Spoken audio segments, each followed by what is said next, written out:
We interrupt this broadcast to bring you a special TribLIVE Radio programming announcement. Here's Ken Laird with the big news. A new era begins here at TribLIVE Radio, TribLIVE.com. Ken Laird, I think you'll know this face if you're watching on the stream, and this voice. If you hear him coming down the line here, 15 months ago, you know it well. He's been in Boston for a stretch. Tim Benz is going to be joining the cast and crew here at TribLIVE Radio. Tim, welcome. It's good to be back. You know, they always say in Pittsburgh that people who leave Pittsburgh always tend to come back. Sometimes they do it in a more stretched out fashion than 15 months, but that was my timeline. And the more things change, the more they stay the same, as is always the case in Pittsburgh. It seems like, I drove out to the south side yesterday and all the new flats are up, by the Steelers facility. And, skyline looks a little different, new hotels and things going up all over the place. And yet, I throw you on last night on the KDKA Sports Showdown, and what's everybody talking about? The secondary is still a mess. The Reds and Pirates are still fighting, and Brandon Phillips is still a jerk. And we're still throwing wings at Crosby and Malkin to see if he can get a playoff victory. So, it stays the same. Nothing really changes. Well, you left and you covered a national championship for the New England Patriots, so you got to see a Super Bowl, tainted in some folks' eyes. It a tainted Super Bowl? Well, I don't know. Okay. You tell me. No, you tell me. I want to know how this went. I know how it went over there. Did you change your name to Jastrzemski or McNally while you were gone, by the way? You weren't involved in this underhandedly. There's only one guy in the bathroom letting air out of the balls?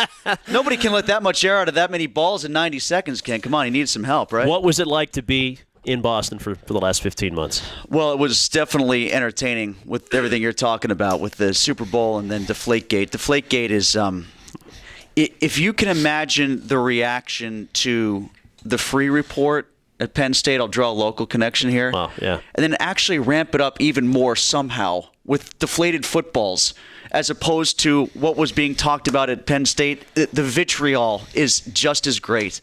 And it's been a nonstop, ongoing story that gets a new life, it feels like, every week. Yeah. Every week there's some new layer to what's going on. Tim was, of course, a broadcaster in Pittsburgh going back to 2001. I know you and I, pardon me, started you're choked up about I know, I am choked up. You and I go back to 2003 in our time at ESPN. You've been here a long time, but you've had other stops around the country in Columbus, Salt Lake City. What did the Boston experience teach you? Some people would want to know why you left in the first place and why you're back. Why again. I left for Boston? Yeah. The reason I left for Boston was, it's when you see the call letters WEEI and you see the opportunity that was put before you.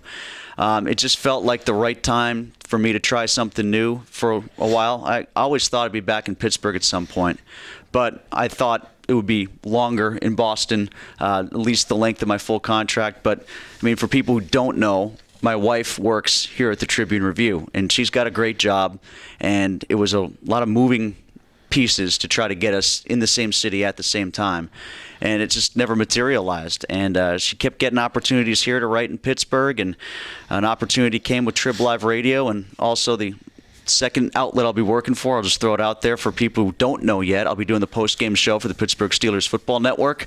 We're doing that again with Charlie Batch, who I used to do the pregame show with. We'll now be doing the post-game show together on the Steelers Radio Network this year. So when those opportunities coalesced at the same time to come back, it seemed to make a lot more sense for me to come back to Pittsburgh, where I loved working for 13 years. It was always a dream of mine to work in this market. It's where I always thought I would be for the rest of my career. Yeah. It was a great offer to go out to Boston. I had to give it a chance, had to try the experience, but to come back to Pittsburgh, it makes a lot of sense. I'm very happy to be back with you guys, working with you and Josh and Guy. It's going to be a lot of fun. Yeah, you're going to make us better. We're thrilled about it. And you'll be on starting next Monday full-time from 10 a.m. to 1 p.m. daily, right?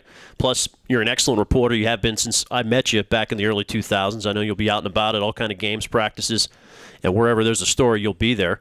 So we got to figure out a name for the show, I guess.